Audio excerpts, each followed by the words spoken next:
What's going on, everybody? I'm Jay, the Reformed Puerto Rican dude. Thank you so much for tuning in. So tonight I've got with me a very special new friend, the original Reformed Puerto Rican dude, AD Robles. What's going on, AD? How's it going? It's going good. How are you? Good, man. Good. I'm glad to have you here. I heard Jay told me, hold on, before you get started, and I promise I'm not going to take over your show, but Okay. Jay told me that Joel Webbin is spreading rumors that I'm only half Puerto Rican. Yeah, and man. It's just not the case. So I was at the Post Mill and Theonomy conference. When was it? Like 2 weekends ago. Yeah, that And sounds that was like an awesome event. It was fantastic. It was awesome. Good, man. And I got to speaking with Joel for a little bit, and I'm talking to him about you, and we're like, I'm talking to him, and I'm telling him, like, maybe he's gonna come on my show.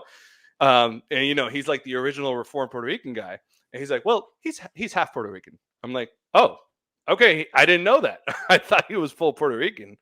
So yeah, all my grandparents were born in Puerto Rico, all of them. Well, Pastor Joel, if you ever get around to watching this, there you go. I text with him all the time, so I'll rib him a little bit for that. Text him. Let him know. Hey, you spreading false information out there, man. This is why they want to shut down Twitter. That's right. Disinformation.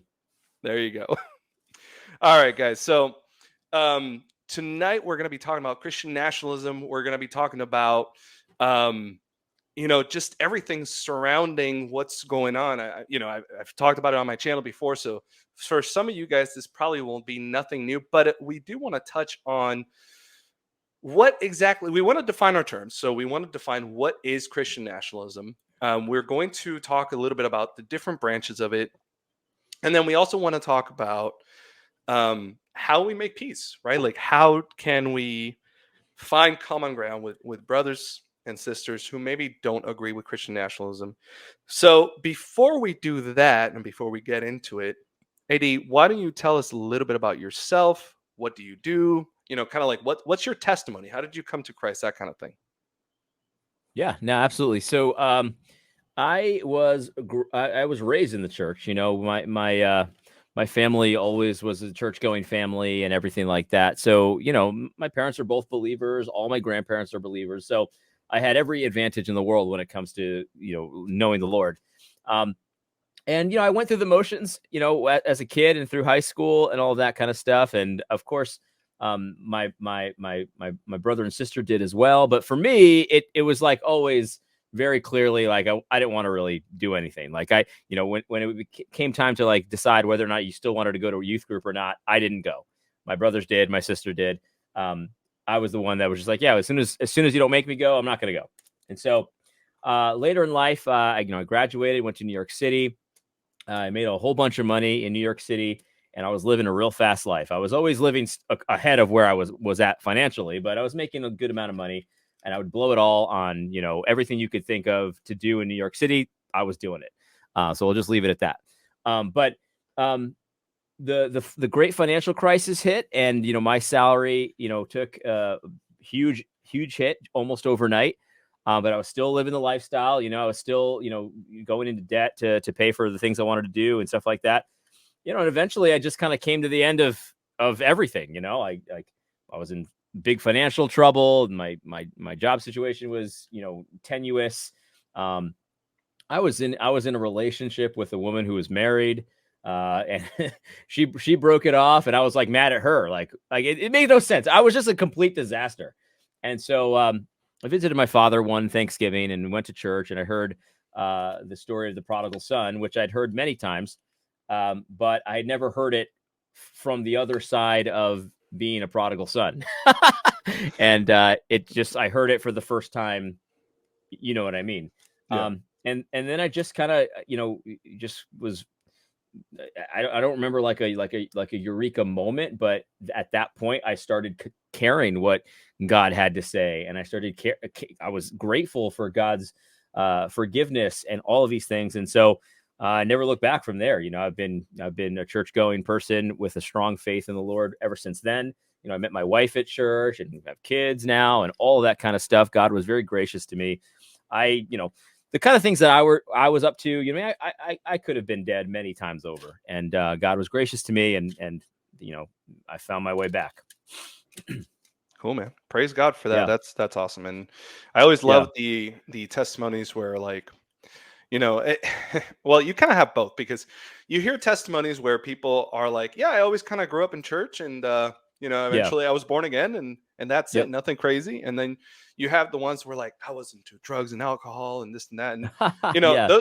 those are always the amazing ones. Although I would say both are amazing in unique ways, but you kind of Sure. have both going on, so that's pretty No, cool. there's no question about it. It's and it's like I knew exactly, like as soon as I got into my father's church and I heard that, I knew exactly I knew where to go now. Mhm. I had heard that story before. I knew other stories, and these are things I just hadn't thought of in a long time. And so I knew what I had to do. I knew, that I couldn't continue just, going on as if God wasn't there, because I knew he was there. I was never an atheist or anything. Sure. And then what's interesting too is my brother, like I mentioned, my brother always took his faith more seriously. And that was true even in college. He went to a Christian college and all that kind of stuff. And even after college, he kind of lived with his Christian friends, but they were kind of like halfway degenerates at the same time, And I remember when I told them like the kinds of things that I was like thinking about, about the Lord and the books I was reading and things like that, he kind of told me, later after the fact, like he was kind of backsliding. Like he wasn't like a prodigal, but he had been kind of backsliding at the same time. And that kind of got him course corrected as well, which was awesome. Wow. To see. So it's just a great thing. And also the other thing is that, I mentioned earlier that I've got Puerto Rican grandparents. And so, they're, my grandmother, who's passed away since then, she was like a prayer warrior, like a lot of Puerto Rican grandparents sometimes tend to be. And she told, I can't remember if she told me directly or if I heard this from someone that she told directly, but on like in the years, like right before she died, like she would pray for all of us, of course, but from allegedly, she prayed like 10 times more for me. Because I don't know if she knew about what I was up to or if it was just the Holy Spirit's leading, but I feel very grateful because I had a lot of people, praying for me and calling out to God for me that I didn't even know while I was out doing my insanity. They're over here, praying for me. So it was a big thing. That's awesome, man. Yeah, I mean, part of the reason why I'm a Christian now is because my grandfather was Yeah.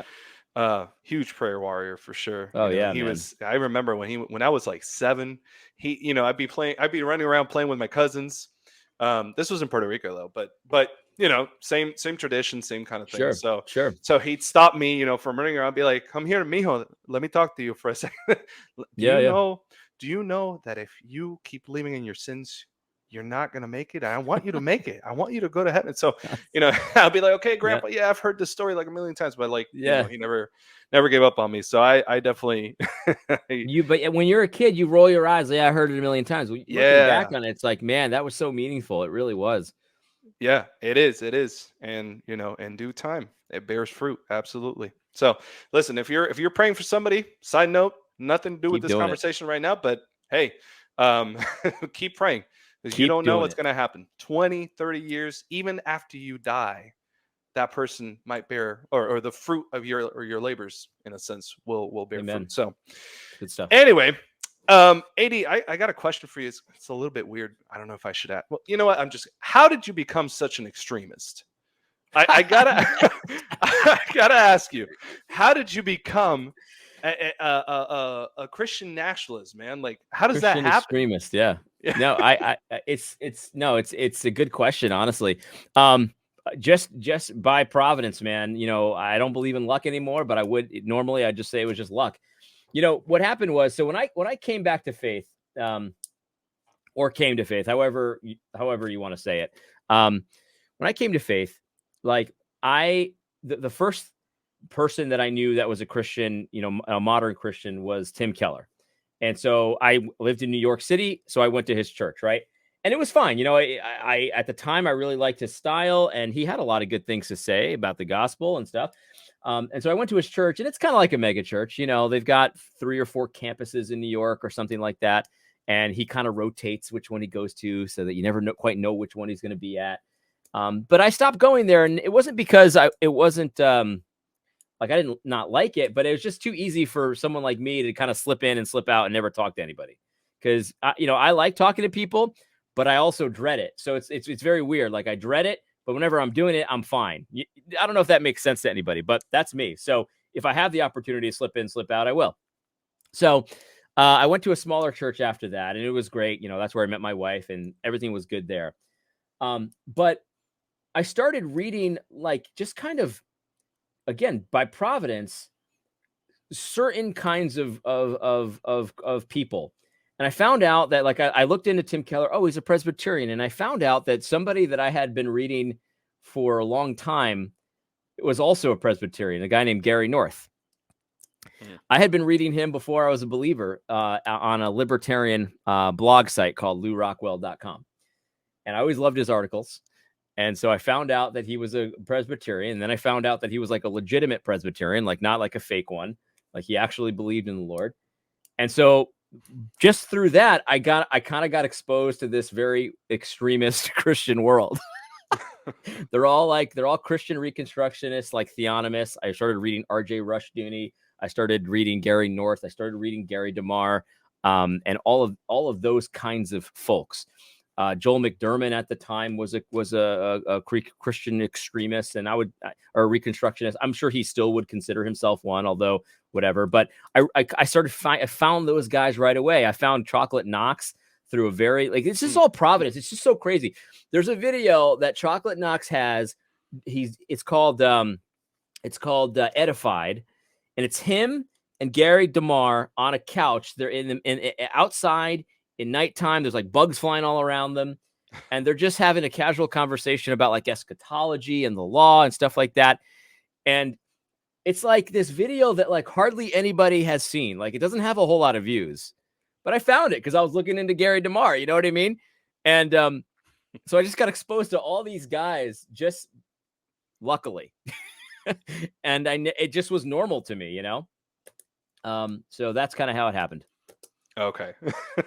Yeah. Yeah. And so, yeah, you really, really kind of went into the extremist side pretty quickly. Yeah. I mean, like I used to listen to like Driscoll and who's the guy? Matt Chandler too. And stuff like that. So I listen to some of those guys too. Cause you know, they're good speakers, you know, they've got a lot to say. And from when it comes to, you know, like gospel stuff and things like that, it's pretty good.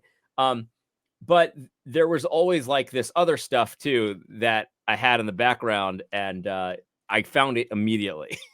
My pastor was very worried about me, you know, about reading Rushdoony and stuff, and that's just how it happened.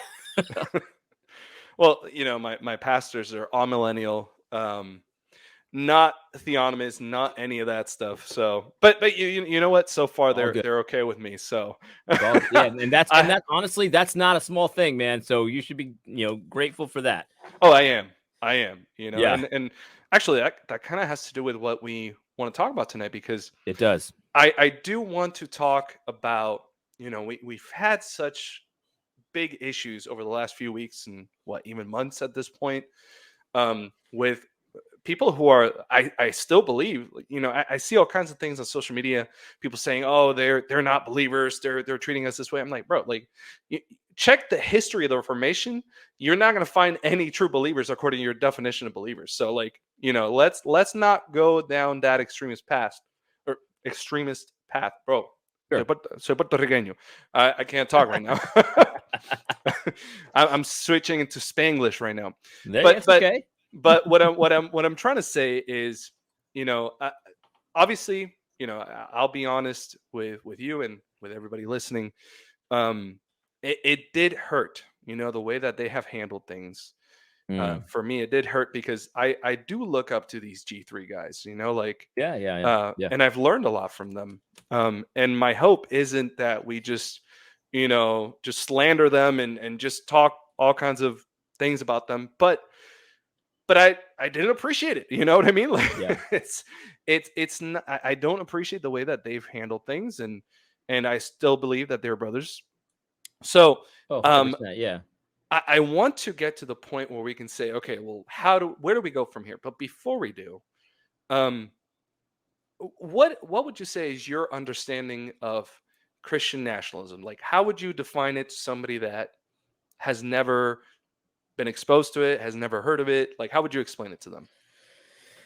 Yeah, well, I mean, here's part of the problem, right? I mean, at the end of the day, Christian nationalism is the term itself was started to come into common use as a pejorative, right? It basically was used by the left, liberals, Democrats, to identify basically any kind of overt Christian action in politics. They would call Christian nationalism. So if you think that abortion, should be outlawed or punished in some way or limited in some way, like a 6-week abortion ban, even something as milk toast as that.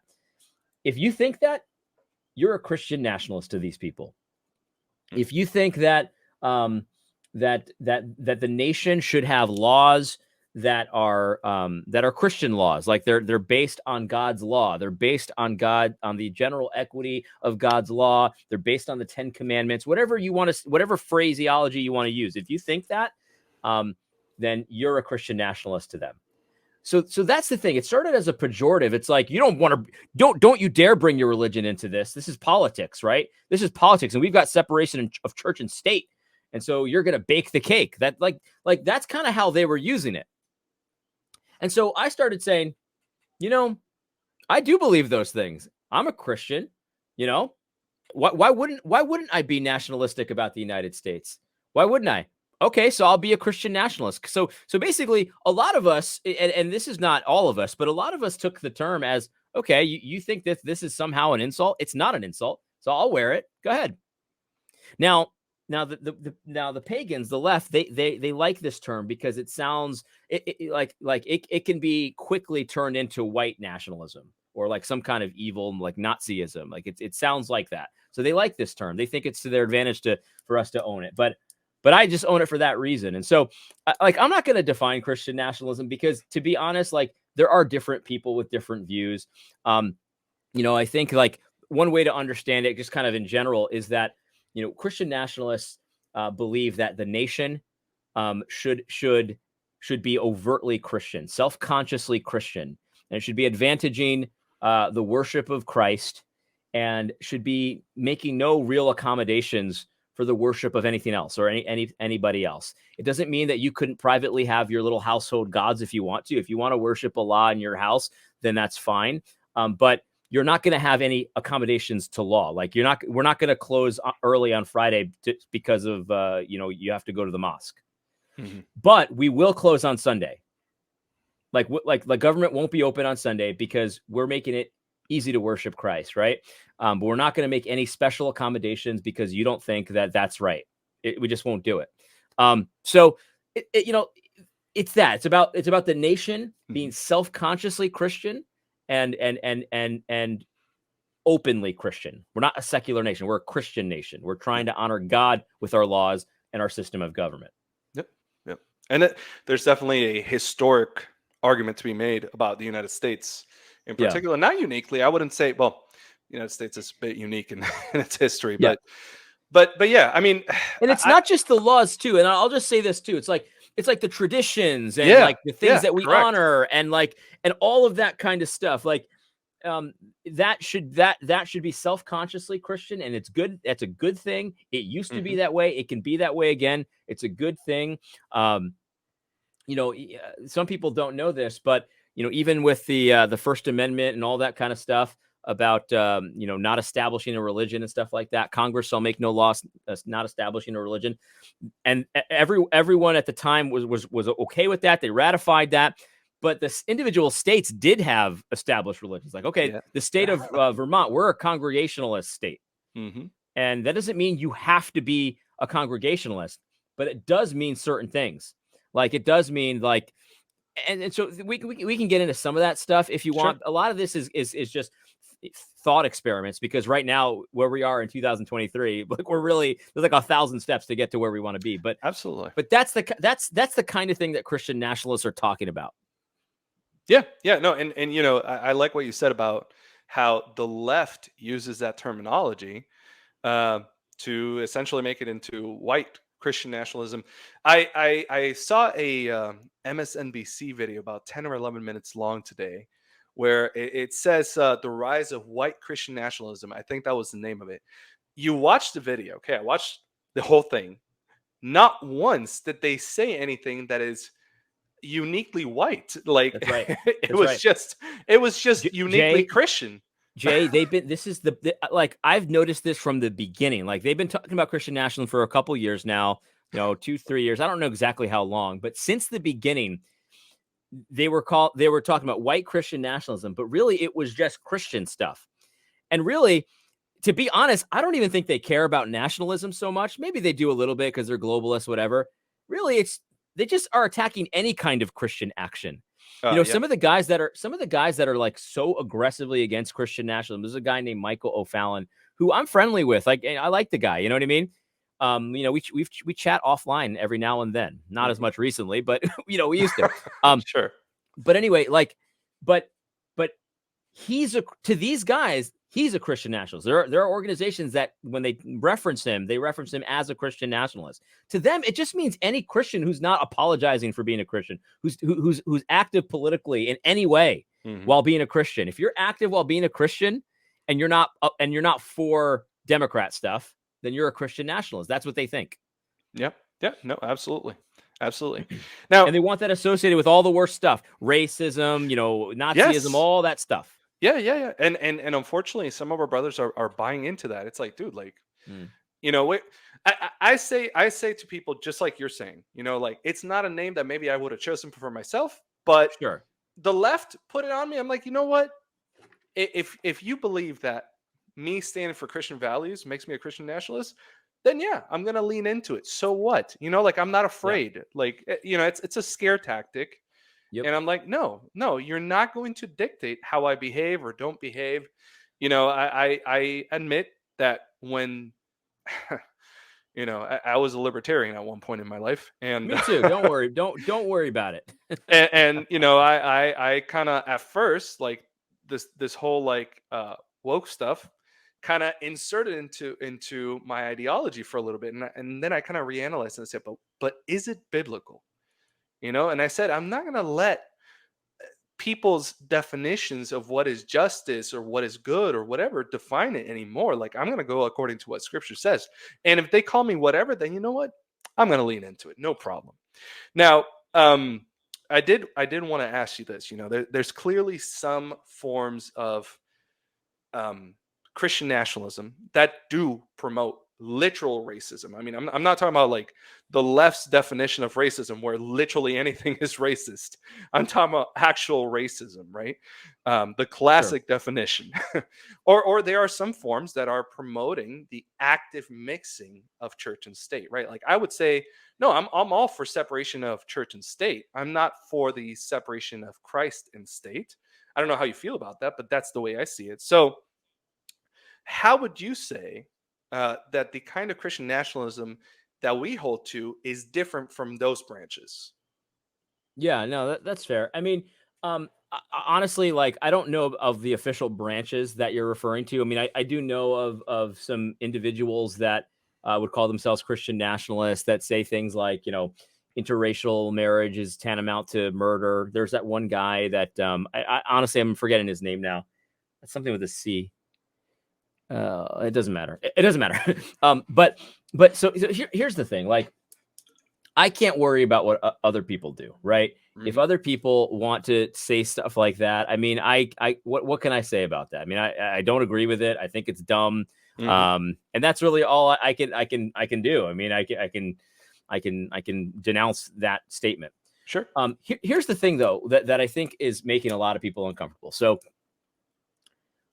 if there are, legitimate, people who hate other people because they're, Puerto Ricans or, ethnically black or whatever it is, like actual literal racist. I hesitate to use the word racist because it's just so meaningless, but actual sin, right? Actual sinful attitudes. Let's just call it that. Yeah. I think it makes a lot of people uncomfortable. Some of these people might end up voting for the same candidate I vote for, right?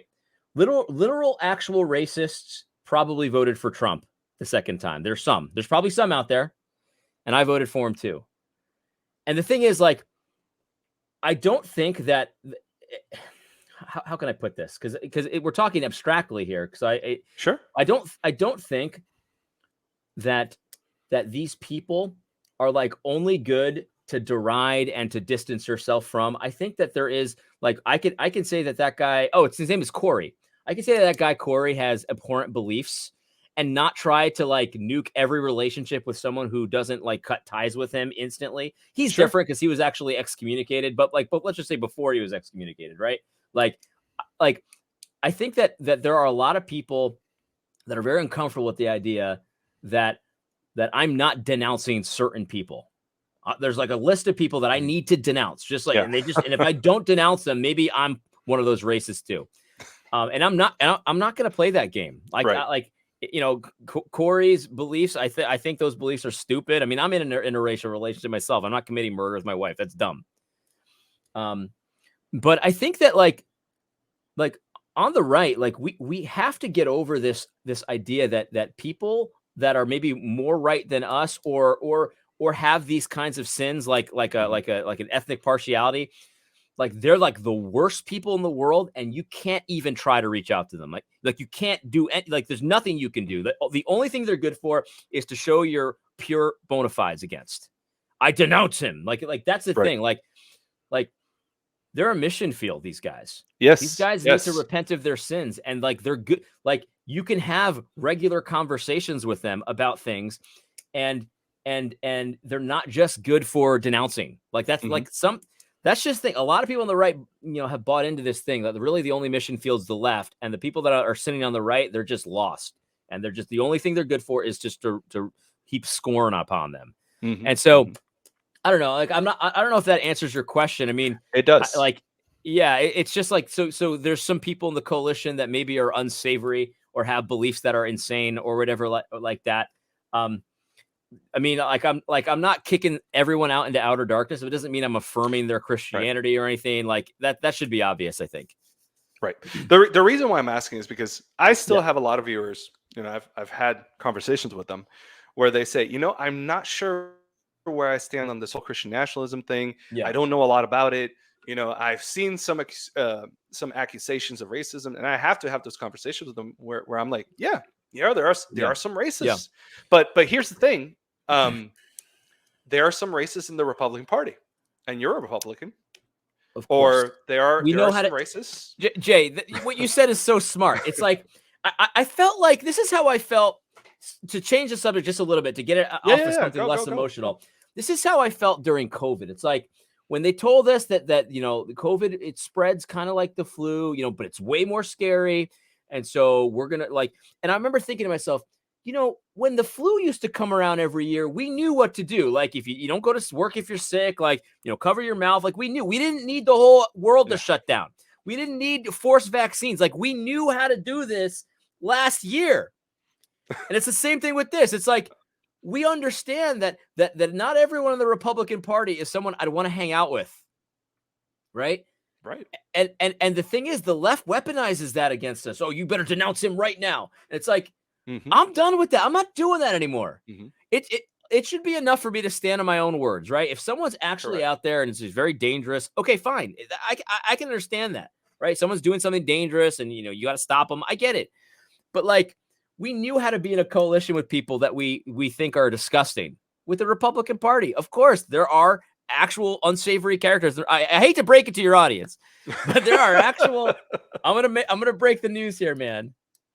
There are actual unsavory characters in the political party you support, and it's not just Republicans.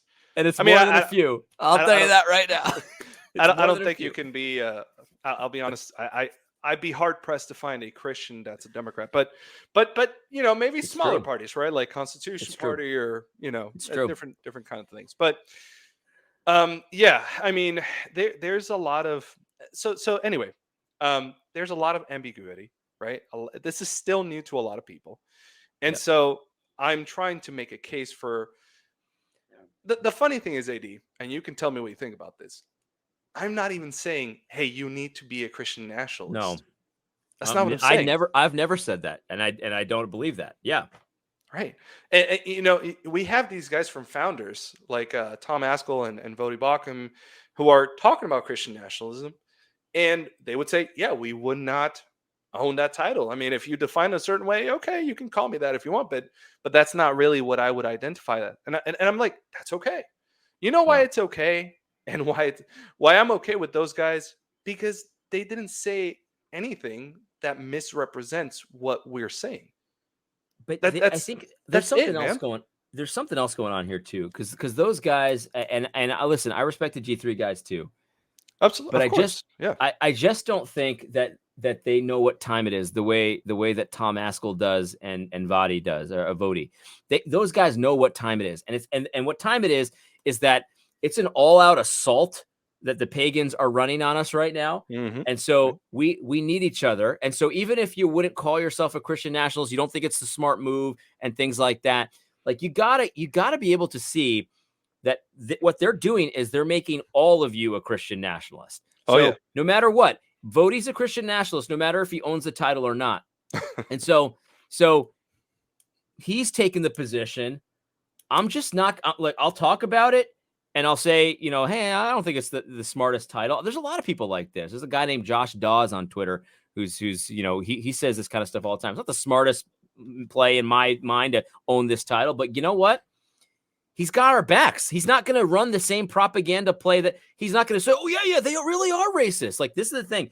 If you guys try that, what's going to end up happening is you're going to end up calling yourselves racist, or you're going to cave because they're going to run this play on us until we destroy ourselves. You're a Christian nationalist unless you do this list of, you know, leftist, you know, things. You support abortion, your Green New Deal, whatever it is, right? You know, LGBT. And if you don't do that, you're a Christian nationalist. It's not the time to be treating friends like enemies.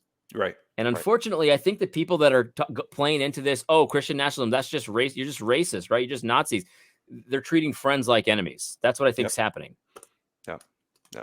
Yeah, absolutely. And that's the problem. It's like, you know, I can have disagreements with friends. You know, I got a lot of buddies who are Presbyterian. And they are constantly on top of me. I know you are. I'm one. Yeah.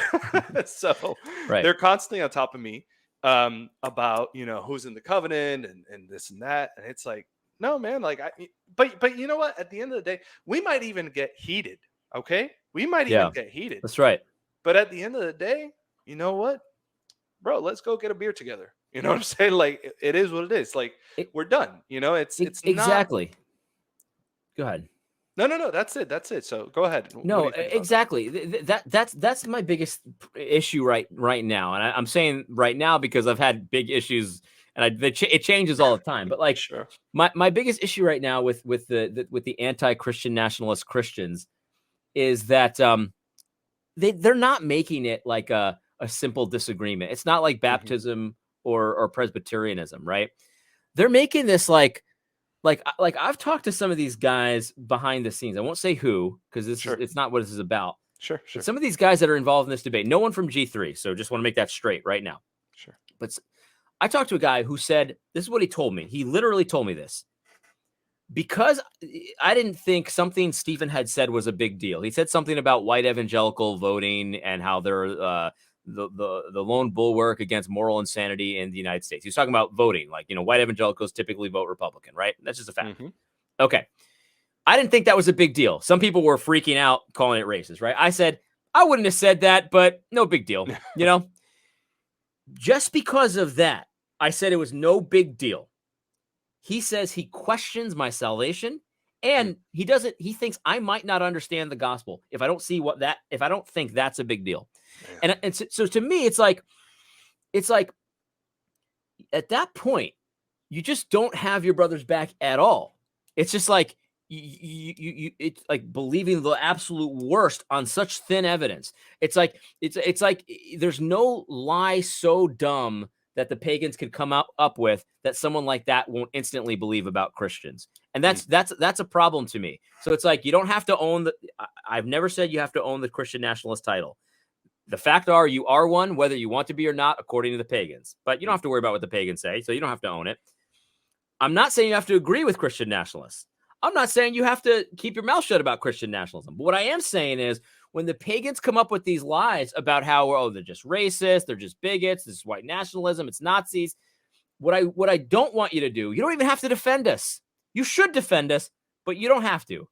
Just don't say the same thing. Don't do the same lie. Don't use the same propaganda against it. That's all I'm asking. Yep. It's just like the lowest bar possible. Like, you should get our backs, but it's like the lowest bar possible. Like, just don't do that.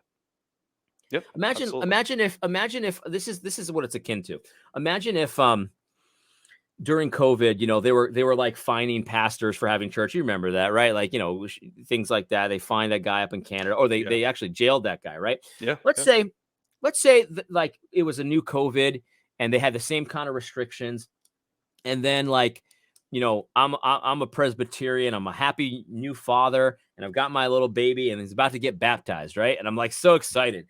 And it's like baptism day. They're gonna get sprinkled in the name of the Father, Son, and the Holy Spirit. This is great, right? For me as a Presbyterian, it's a beautiful moment, right? Now let's say that the COVID police come in, and they bust it all up, and they say, oh, this is against COVID protocol 1633. You're going to jail, stuff, whatever, right? This would be akin to Baptist brothers saying, I mean, I'm not going to get it. He should have been baptizing his kid anyway. I mean, right. I don't care. Mm-hmm. That's what it's akin to. It's like, right. No, get my back. I wasn't doing anything. You know what I mean? I know you don't agree with me, but like, defend me. Absolutely. Yeah. No. But listen, there is something that we need to address. Okay. Sure. And I think they're right on this. Who is your top 3 for Protestant Pope? I just want to know. Yeah. Protestant Pope. I mean, I'm gonna go with myself. I'll go with Joel Webbin. I'm very friendly with Joel Webbin, and let's see. Maybe Andrew Torba. Hey, there you go. Listen, as long as you don't say Doug Wilson, you're gonna scare away. You're gonna scare away anybody that might be considered Christian nationalist. I think Torba, Voldemort? I think Torba probably scares away more people. Anyway, but no, that's so for the Protestant Pope thing. It's such a good example. It's like, man, like what a dumb tactic to say that. Like, it doesn't make any sense to say that. And that's the thing, man. That's the thing. Like, it was like you address something with them, and again, I'm not, I'm not trying to just complain, right? But I'm trying to lay out what exactly happened here. What because I see like the guys from like Apologia and stuff, like they came out with a video a couple of days ago where they said they're not Christian nationalists, and they respect G3 so much and this and that, and that was all fine. Like, I had no problems with that. But the entire time that they were addressing people who are complaining about G3 and stuff like that, I'm like, but it doesn't sound like what's actually happening. Yeah. On social media with G3, because they do the videos, right, and they sound very ecumenical, right? They do their videos or their podcasts or whatever, and they sound very ecumenical. Like, hey, like, we of course have brothers who are Christian nationalists and this and that, and but then you don't see the things like Protestant Pope, or you don't see the things that where they say, well, those guys are racist, or they want to give the keys to the state, or and to some extent, I would even say, like, if those are your concerns, yeah, okay, ask about it. But when we address it, you know what I mean? Like, yeah, I do know what you mean. No, why? Yeah, no, you're so right. I mean, and I think that you're making a great point about the difference between the videos and then the online Twitter stuff, and that's fine. You don't have to be the same on your podcast as you are on Twitter. Like, I don't have any expectation that you would be. You know what I mean? Sure. I don't know. I don't even know if I am the same on podcasts or Twitter. I might be probably closer than G3 is, but the thing is, like, the podcast was fine. It still, there was still some stuff there that I wouldn't agree with, but it was fine. Like everything was good there. Right. But it's just like the constant, like, honestly, it seems like very bad faith engagement on Twitter. It really does. That's the problem. And that's a huge problem. And then it's like, instead of responding, like this thing, like a lot of people on the Christian nationalist side started memeing pretty quickly. And, the memes came out and they were pretty merciless memes. It was, and I mean that in a funny way, like not like an actual seriously merciless thing. But it didn't start that way. It was like, it started with like, okay, let's correct this. There's no Protestant Pope. And like, you could only answer that so many times and hear the same response, who's going to be the Protestant Pope, before you either curse them out or start laughing. And I think that I think it's probably best that we started laughing about it. I don't know. People disagree with me. I think the laughing really lightened the mood, and I think it was fun. Some people disagree, though. I get it. Dr. White would like a word with you. Yeah, I'm sure he would. Dr. White is like, he's like one of my theological heroes. I learned so much from the guy. Absolutely. And I think he's a great guy and all that stuff. He doesn't get the memeing, and I don't think he needs to. He doesn't. It's not. Right. It's not for his. It's not for him. It's not for his generation. I get it. It's totally fine. I'm cool with it. Yeah. I'm cool with disagreeing with him on that. Absolutely. Yeah, I was tempted to tell him something about the memes on when I was at the conference, but I hope to meet him one day. I'm sure. I hope I'll have a chance to meet him one day. But he's a solid dude. Yeah, he's a great guy. He really is. He's very funny, actually. So yeah, I'm sure he is. He's funny. He's been funny on the podcast too. He reminds me a lot of my father, to be honest. But yeah. You're gonna laugh at this. I'll just say this real quick, and then we'll move on. When I was at the conference, he walks up to this guy who was bald, and he just rubs his head randomly and he says, "Ooh, smooth." I was like, this guy didn't even expect it. But that's the type of person Dr. White is. So it's a funny guy. Doesn't get memes, but yeah, I hope nobody has the impression that I'm like mad at Dr. White. I'm not. Like, I think his perspective is totally fine. I totally disagree with it on this. Sure. But I understand. But I do understand the warning too. Like I do, because it can go too far, obviously. And I think that what I would have preferred to have not memed on G3. That I would have preferred not to have. Like, that wasn't like my first choice. I would have preferred them to do like a simple video with someone like Joel Webbin, or even Stephen Wolf, for that matter. Like, Stephen Wolf, isn't his perspective is not my perspective. I like his book. I don't agree with everything in the book, and stuff like that. But it would have been awesome to see some kind of actual interaction. You know what I mean? Some kind of actual thing, like something like what Canon Press did with him. They asked him questions, and he did something with Cross Politic where they asked him questions and he kind of explained himself and all of that. I think that would have been awesome, especially from kind of an antagonistic perspective. That would have been great, because he could have cleared up a lot of things that I think ended up making G3 look really dumb. About what they said about his book and things. Like, if they would have talked to him, it would have cleared it up, and they probably still would have disagreed, but it would have been so helpful to someone like me. You know what I mean? Just a regular Joe. I would have been helped by that. I would have probably been edified by something like that. But instead, they did what they did.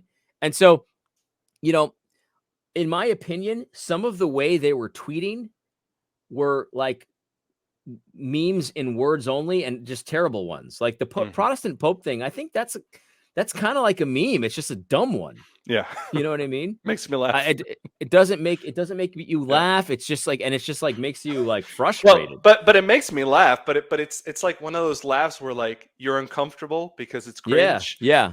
Like, just like, no, I agree. And some of the stuff that they were doing was like that. It was a meme, and it's like, man, like, okay, so let's just have a little fun with this. I don't know. I would have preferred to just have seen, like, again, I always say this, nobody has to talk to me. I mean, I know I'm a little crazy. I get it. But like, Joel Webbin would have been good. He's a very reasonable guy. I think Stephen Wolf would have been great because he's very reasonable also. And I think that he's very willing to sort of explain something in a different way, or like, I think he's very willing to kind of defend himself a little bit. You know what I'm trying to say? Like, Yeah, absolutely. anyway, Yeah. and so, and I think he's very willing to hear your concerns out. However, like the way it went down, it's just I don't even think it can happen. And I mean, it can happen, and people just have to put their egos aside. But like, I don't think it will happen. Something like that would have been so awesome. Yeah. And instead, they decided to treat him like an enemy, though, and that was a problem. You start off with he's an enemy; it's not going to go well. Yeah, absolutely. And there's several things I also don't agree with Stephen Wolf on, but it doesn't mean that I wouldn't be willing to have that conversation with him. And yeah, you're absolutely right. It would have been, at the very least, it would have been educational and interesting to see them have that kind of conversation. So anyway, all right. So let's go ahead and move on. So where do we go from here, AD? Like, is there a way to make peace? Like, Yeah, how can we? What do we definitely. do? What do we do to reach these guys that, like, you know what I'm saying? 100%. Like, yeah. 100% there is. 100% there is. So Scott Anil, the other day posted something, and I'm trying to find it here. I don't have to quote the whole thing, but I just want to make sure I get some of the wording right. Whatever. I can't find it real quick. But basically, it was like, one question that I've asked a lot of Christian nationalists or theonomists that I've never heard answered is like, what do they want me to do? Like, what do you want me to do? Like, what do I do now? Okay, let's just say I agree with you. What's the next step? What do I do? Because I'm already, an abolitionist. I'm already, I don't know what else he said. He listed kind of like his resume of stuff that he does politically, right? And that's all great. Like I think what would help is if you just stop treating us like enemies, right? Because we're doing a lot of the same stuff you're doing, except we're okay calling it Christian stuff. Like, we want a Christian government. Scott would not want a Christian government, even though he claims to want a lot of the same laws that we would want, right? I would call those Christian laws. He would not, right? That difference is really not that big a deal. You know what I mean? It really isn't. If you are uncomfortable calling a law against abortion and banning it and treating it like normal murder, which it is, then I don't care if you think that that's Christian law or Christian morality or Christian government. It is. So I'm okay calling it that, but if you don't want to call it that, I don't have any beef with you. I would never say anything. Maybe I'd try to convince you, but I wouldn't have a problem with you. So my thing is, if that's our big, divide here, that I'm willing to call it Christian and you're not, because you're scared that's some kind of plan or integralism or whatever it is, maybe stop treating us like enemies. That's all. That's the way to do it. I told someone this privately, but I have no problem saying this publicly. To be honest, there could be peace today. The ball is squarely in G3's court. And here's why. They started it, number one. That sounds childish, but it's true. They started it. Number two, though, and this is more important, the Christian nationalist side doesn't have any central authority. You know what I mean? Like they put out that statement. There's parts of that statement that I wouldn't sign on to. You know what I mean? There's no central authority. Like Stephen wasn't consulted on the statement, things like that. It was a Baptist statement. There's Stephen's brand, like we talked about. There's different brands of Christian nationalism, right? There's no central organization that we can all get together and say, okay, guys, let's stop the memeing. You know what I mean? But there is a sort of a central institution when it comes to G3, and not everybody's involved with G3 that's kind of involved here, but I think G3 has enough pull amongst the group that's anti-Christian nationalism right now, in reform circles anyway, that they could just decide, okay, maybe we'll change approach.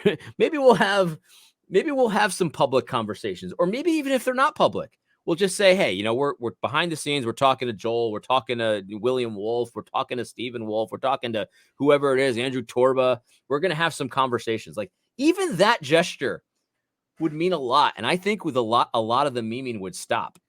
I think a lot of people on our side would be less antagonistic, because it would look like they're actually taking the conversation seriously, which they most certainly at this point are not. So I think the ball's in their court. Not number one, because they started it. That's not as important. But what's more important is they actually have the ability to have a little meeting and say, okay, maybe we'll change our approach here. Yeah. We don't. We really don't. There's nobody. There's no one here for me to answer to. There is no Christian nationalist pope, so I can't get approval to do something or not. You know what I mean? Yep. It's just that simple. And so, yeah, there can be peace. I think egos have to go aside. I think they have to stop looking at this as an opportunity to gatekeep. Because I think, to be honest, some of them were looking at this as an opportunity to gatekeep, because it could have been a legitimate controversy. Oh, I disagree with them about this. I don't agree with that. But what it turned into is, oh, you can trust us because we were the ones that were anti-woke and we see the same things. It's like it turned into this thing where it certainly seems like they're trying to control their right flank. They're as right as you can go. And if you go any righter, then you're basically a heretic. And it's like, that's not working. It's not working at all. It's they're not able to control that right flank right now, and I don't think they ever will be. Right. Yeah. No, Anyway. absolutely. No. Yeah, that's great. And I think I of course would be willing. And this is the thing. Again, you don't have to talk to me. Sorry, Jada, for interrupting you. No. Go. That. I apologize. No, please. I of course you don't have to talk to me, but I would be willing. And I think that a lot of these guys don't trust me, and that's fine. I don't think that's warranted, but they don't. But at the end of the day, there are people on my side of this that have a lot of good standing and are trusted and stuff like that. You should be able to trust me, but if you don't, for some reason, there are plenty of players on our side that you should be able to trust.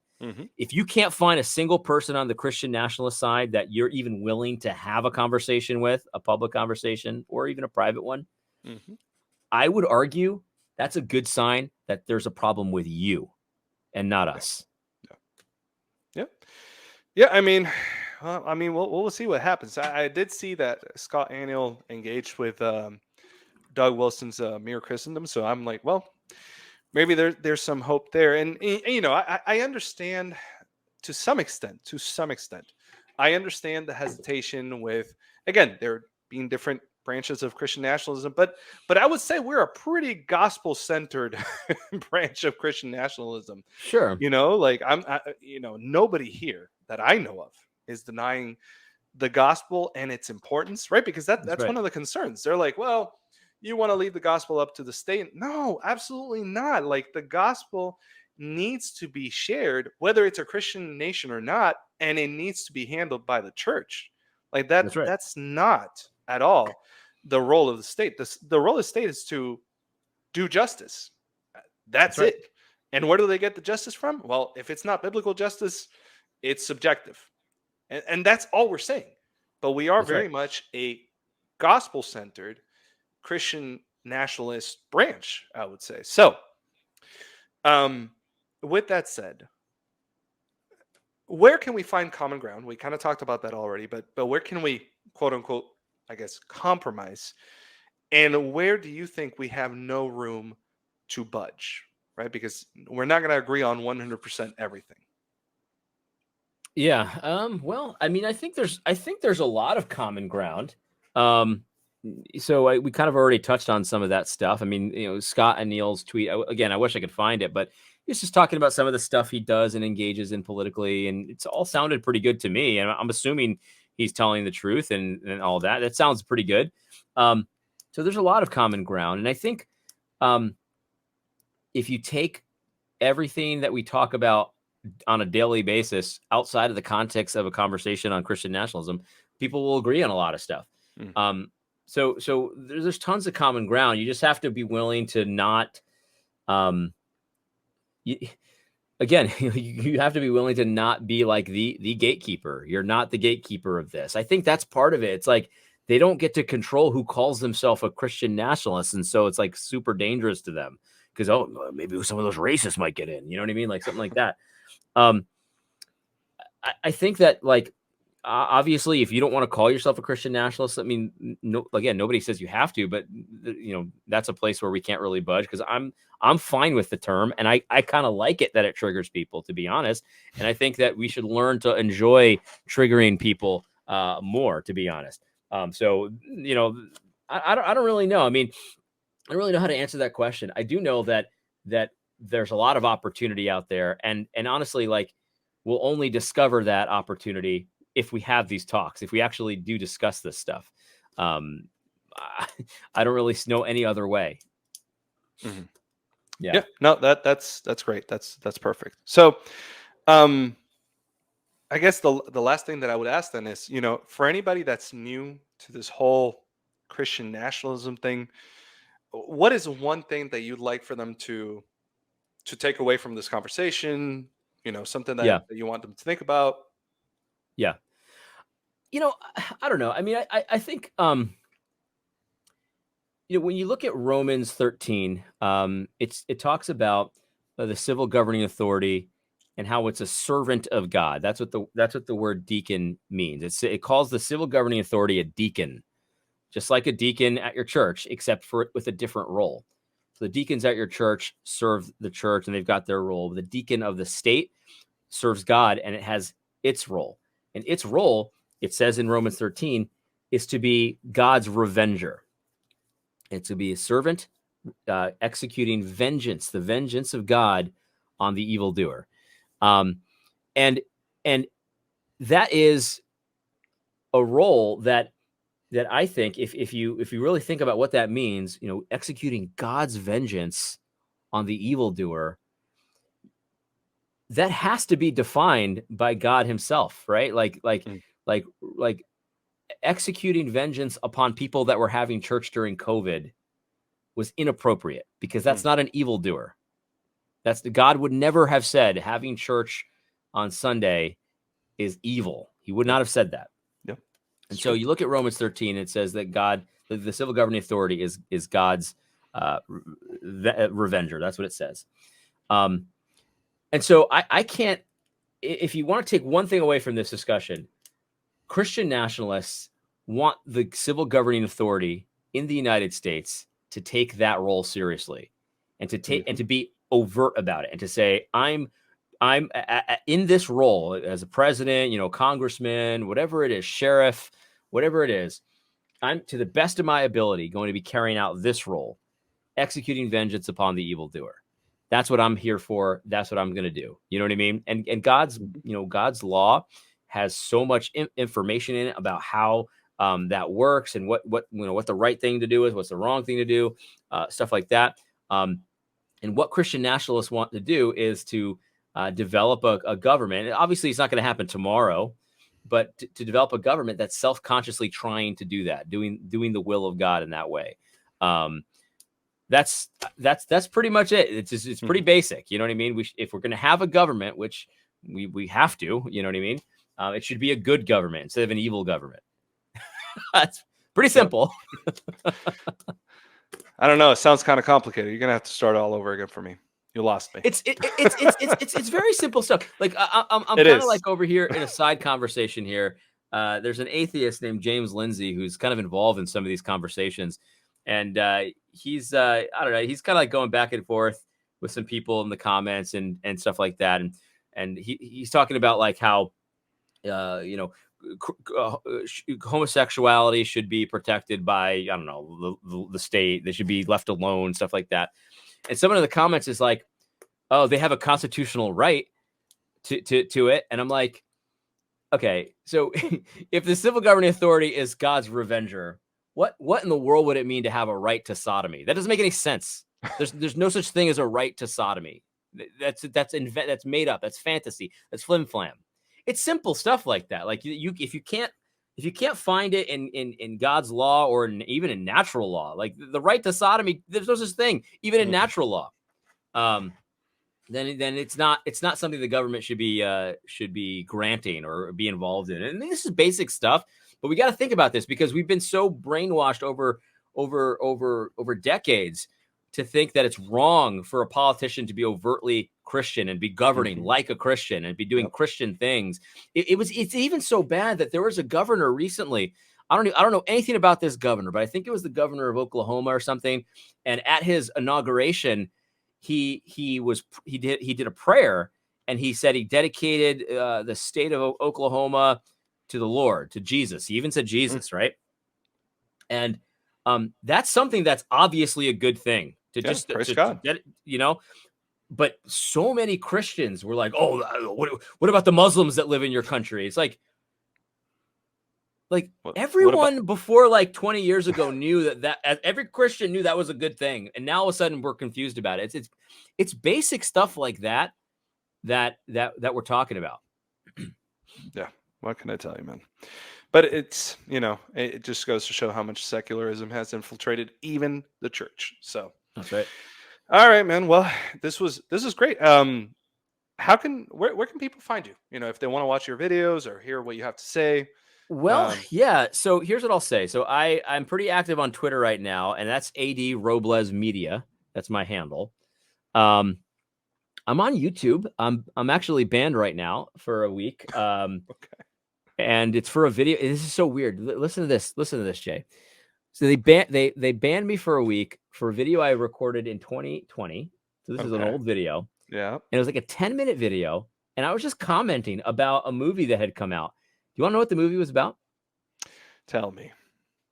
It was about the existence of pedophile rings in Hollywood and in the government. Oh, isn't that interesting? A documentary. And I didn't play any of it. I just commented on it, right?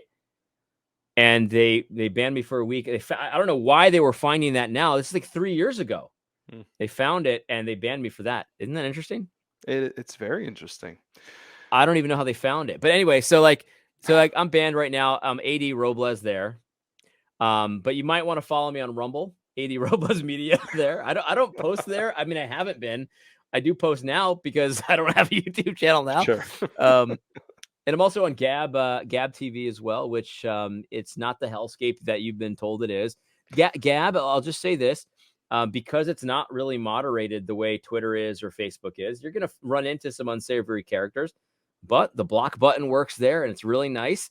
And you just block people and it actually works too. Like on Twitter, you can like block certain content. Like, you'll get like, advertisements with like scantily clad women and you'll like try to block it. Like, I don't want to see this. This is inappropriate, but they'll still show it to you. Like they just force it down your throat. On Gab, if there's anything that you don't want to see, it's easy to curate. Like, and they actually listen to you. It actually is something that you can do. So Gab is actually really fun. I post all my encouraging, uplifting content there, and I just save Twitter for fighting. So if you like fighting, go to Twitter. And if you want to hear uplifting stuff or see pictures of my kids' drawings and stuff like that, you can see that kind of stuff on Gab because I saved that for Gab. Cool. Excellent. Well, I can't wait to upload this video. I only do YouTube right now. So far, so I can't wait to upload this video and see how long it takes before I get a ban myself. So I went a long time. It's so funny. So like, I used to do a show with Matt Williams called the Reformed Jellicle podcast, and we got so much content struck and taken down and stuff. So much misinformation. Like almost every day, or every week, we'd get another one, right? Anyway, but my channel never really got that. And I always thought it was like reverse racism, like, cause I'm Puerto Rican, they let it slide. But like, just actually recently, like I had a warning like a few weeks ago about, I don't even remember what it was about. And then I had this one like a couple weeks later. So. All right. Well, here's hoping that I don't have, I'm probably gonna have to move at some point. Brother, it's been an absolute pleasure to have you here. Thank you so much for doing this. For everybody watching, guys, hopefully this has been encouraging and hopefully it has cleared up a lot of questions that you may have had. And I'm still sick, but I sound pretty good. So I think I did pretty well. So I think you did great. Thank you. All right, guys. Thank you very much for tuning in. God bless. Thanks, AD.